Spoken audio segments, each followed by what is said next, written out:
My name is Salman. I was very interested in environmental issues. I am a very enthusiastic person about it. So that's why I'm really here.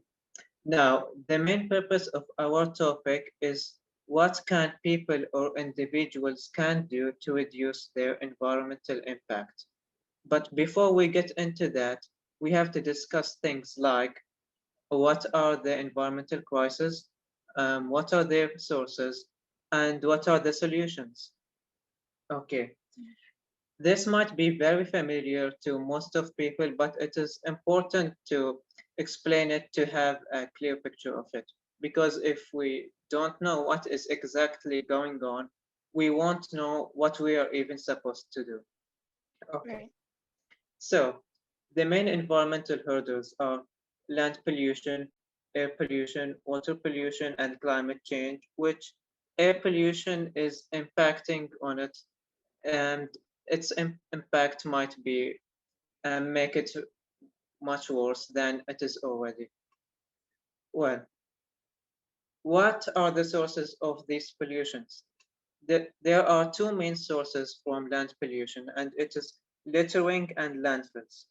The littering just challenges the wildlife and nature to perform in a pretty natural way, and the landfill location grounds release toxins into the ground, so that makes the ground very much polluted. And landfills also contribute to air pollution by the food that rots in there and release gases such as methane and carbon dioxide. And there is a very great thing that I appreciate a lot is that the garbage collecting company in Bahrain separates the food waste from the general waste to use it for compost, and that of course has a very great effect on the environment. Okay, and then there is the air pollution, which is also mainly not just from landfills, they are from fossil energy plants, vehicles, transportation vehicles to be more specific, and from also, well, factory industries. And then there is also the water pollution that is mainly from the garbage collecting companies that dump the wastes in the sea or the ocean instead of just dumping it in the landfills. And I think this is even more serious than landfills because this affects the marine life in a very horrible way. Because when the marine life eats these wastes, they are going to end up in our stomachs when we are eating fish. So yeah, it's much more serious, but of course all these issues are serious. So what are the solutions? We need to clarify that just switching to eco-friendly and sustainable technologies or to manage the waste in a more cleaner way is not enough. We need to minimize the consumption global weights that we are having today, and these include the energy consumption weights, the food consumption rates, and let's be the vehicle consumption rates. For example, why not just to support public transportation for most people using it, or most people able to use it, instead of most people using cars and the minority using public transportation. That will make the public transportation a very good alternative for cars, and this is going to be also economic for people because they are going to cut down the car costs that they are paying for. And why not just um, reduce the urban sprawl by building more apartment towers than houses that are also comfortable and good to the families, so that there is more land for people for the nature to flourish and or to use it to in more purpose in more useful purposes. Okay, so we realized that to have a more sustainable world, we need to implement the famous 3 R's: reduce, reuse, recycle on almost everything, not just on the water bottles, you know. Right. And finally, we're going to talk about what can a person really do, or people or individuals can do, to reduce their environmental impact or to impact the environment in a better way. Firstly, we need to minimize the goods that we are using. We need to um, we need to weight the things that we need and the things that we don't need, the things that are totally unnecessary. And I guess we are all having some sorts of skill in that, and everyone understands how we can do that, but everyone's skill is just different from the other. And it is not just about ethical things. We usually do that because we used to it. We think it's unethical to just buy things that are unnecessary, but it is also an environmental thing. We can Mm-hmm. also, if we can, individuals also or people can switch to a plant-based diet that is either vegan or vegetarian if they are not sensitive to legumes. Because because if people switch to a plant-based diet, they are going to eat the plants instead of feeding them to the animals that are being fed in their whole lifetime, that will end up in a single meal only. But if a person is unable to switch to a plant-based diet, he he can, well, instead of eating cow meat and other types of meat, he can eat chicken meat, because chickens need less food to be fed, and they produce less waste, and they just grow faster. So this is what makes them sustainable. And also, we should contribute to spreading greenery on a large scale. We need to spread greenery in our neighborhoods, in our roads, rooftops, balconies, etc., so that so that we have much more beautiful places in our cities. And it also acts as a filter for pollutants, and it creates also shade and cool down the temperatures. So yeah, that's what we can really do. And I hope that everyone has enjoyed listening or watching to this webinar, and I hope that everyone is going to enjoy their time. Thank you. Thank you so much. Before I close off, I just have a few questions based on what you said that I'm hoping you could Yes. answer. So the first one is about when you mentioned about littering. What do you think prevents us? Not prevents us. How do I say this? What makes us not, To litter. realize that littering is not good for the environment? Why do we keep doing that? Why do we Well, still see it as a problem? Yeah, go ahead. because many of the products we are using are made to be single used only. For example, the plastic water bottles are used just for a single time. I drink the bottle and then I throw it up. So this contributes to littering, and to prevent or reduce littering, we can, well, have more quality and hard items so that they are not littered. For example, a person won't literally throw a metal water bottle after he uses it. Right. He's going to take it back to home or work or anywhere else. That is an example. Yep, and that's a great example that you've mentioned over there. And another question that I have for you is regarding, consumption. I think you've mentioned a point about, consumption of energy, goods, and food, and all of that. Yes. How do we control that? What do we do about that? Well, we need to reduce the goods that are being manufactured. we need to well, have more efficient items, or I mean electric products. For example, an LED light is more efficient than the normal lights that we are having. And we need to realize that the economy is supposed to be minimalist for us to have a sustainable world. That means if we just make less goods, we're going to need less energy. We're actually having much goods that we need than we need. For example, no, a person doesn't need to buy a new phone every year, or for example, or to buy a new car every 5 years. This happens usually in much more richer countries.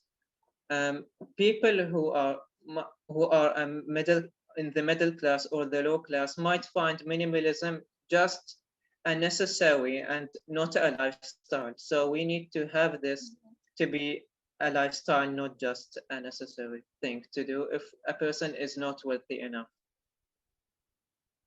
And that's a wonderful point again.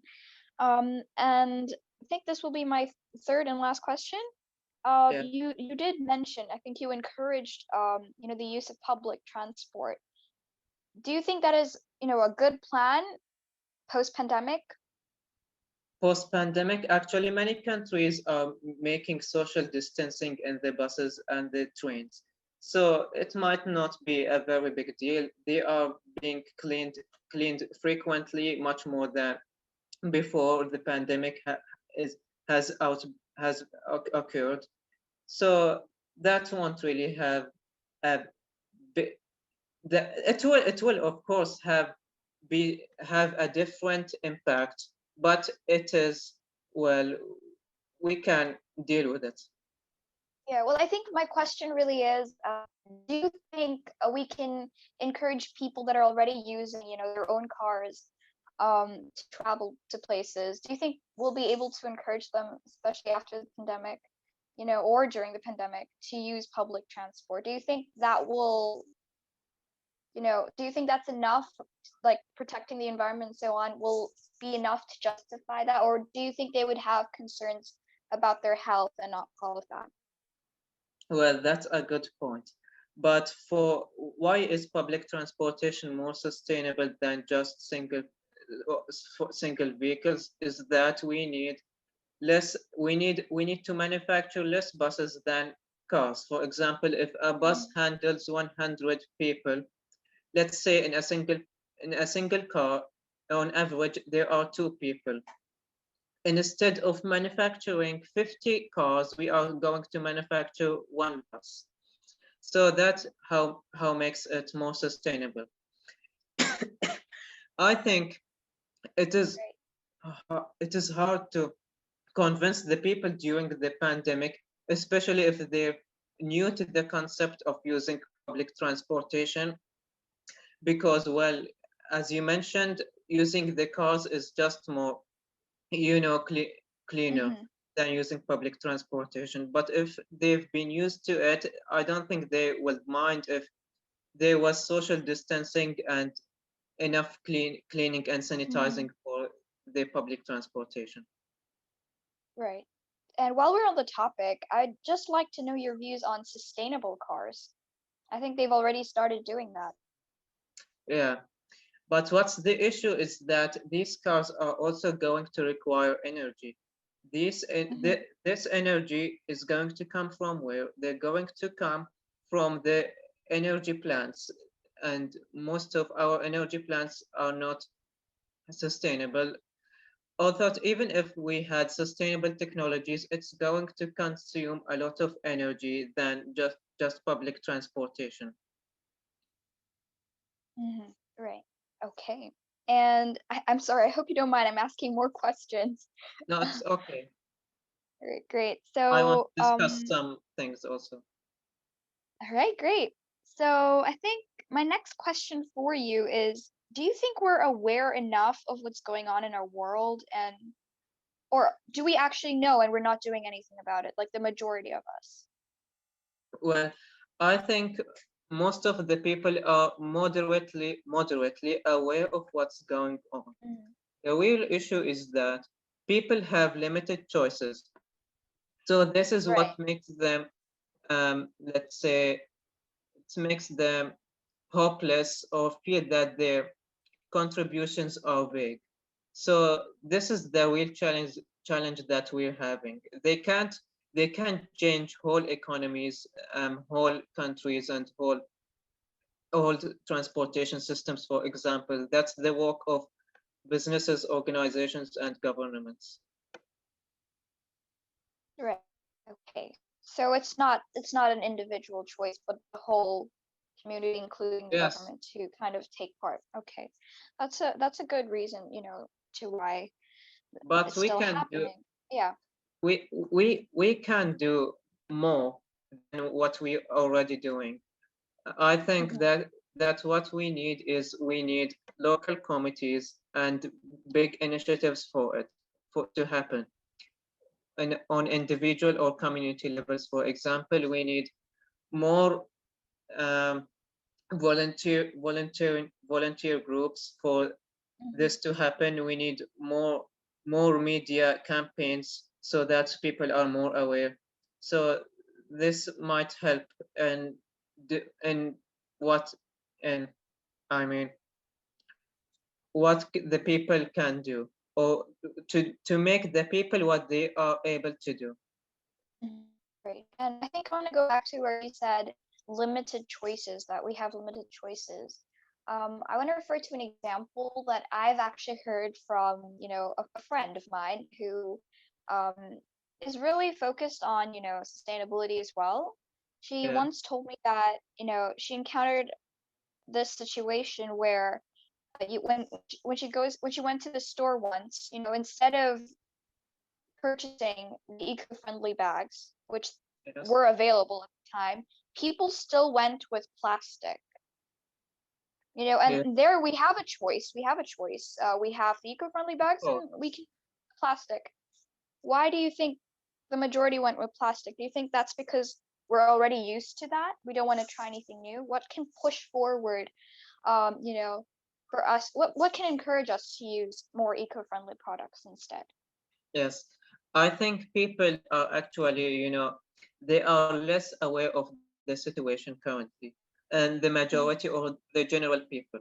So this is why it is happening. And some people like justify using the plastic bags for the garbage in their homes. They use their bags and the garbage cans to put the garbage they are using in home, so that it ends up in the garbage can or the garbage bin outside.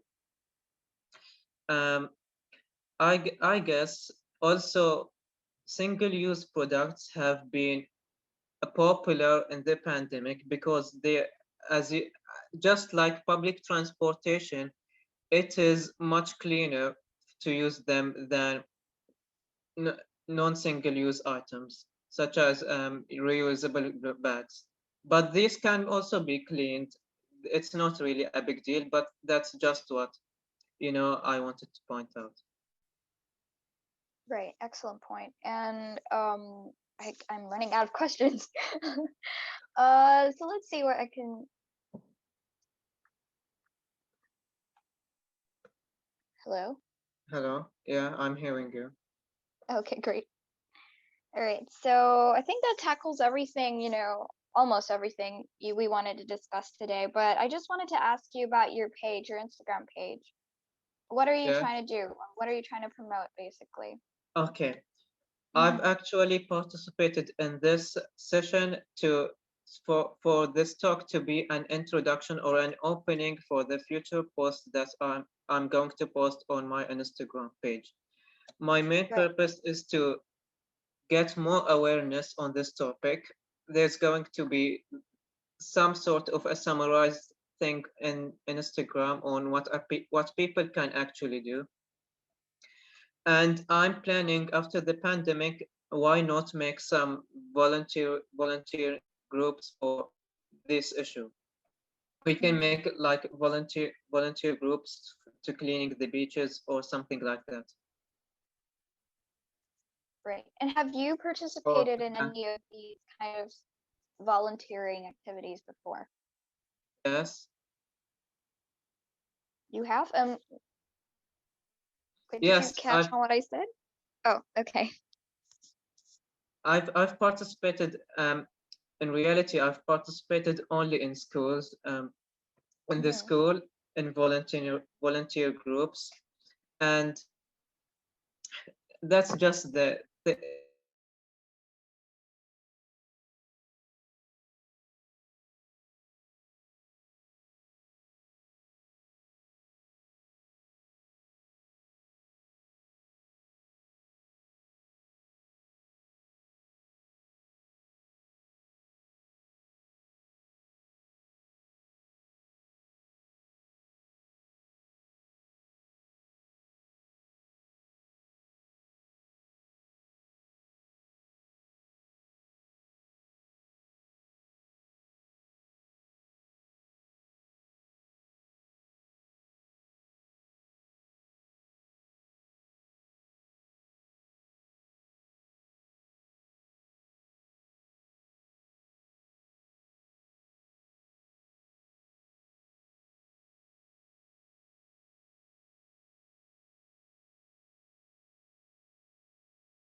want to add anything to it, or to Yeah, say, we've yeah.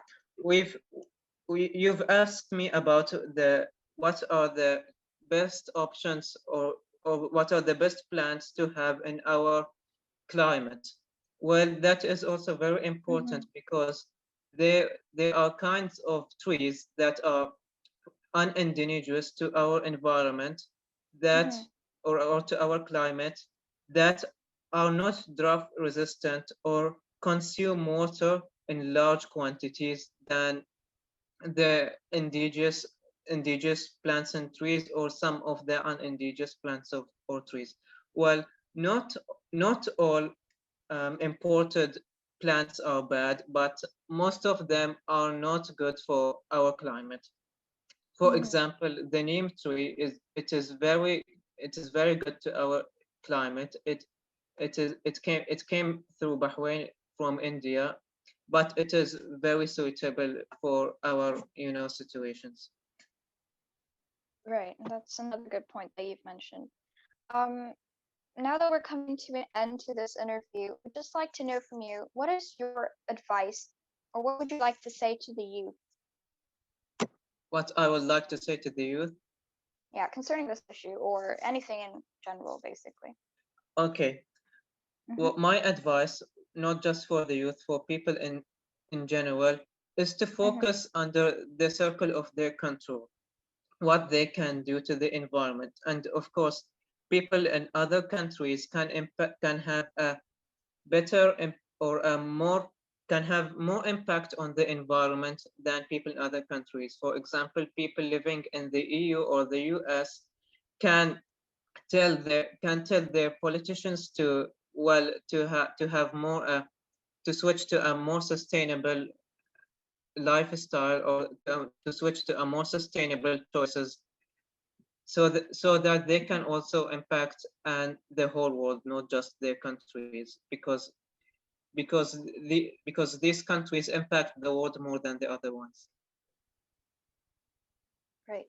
Thank you so much, Salman. That was an amazing, last bit of the interview, and I'm so glad to have you here today. And I'm really excited to post this and on the podcast as well.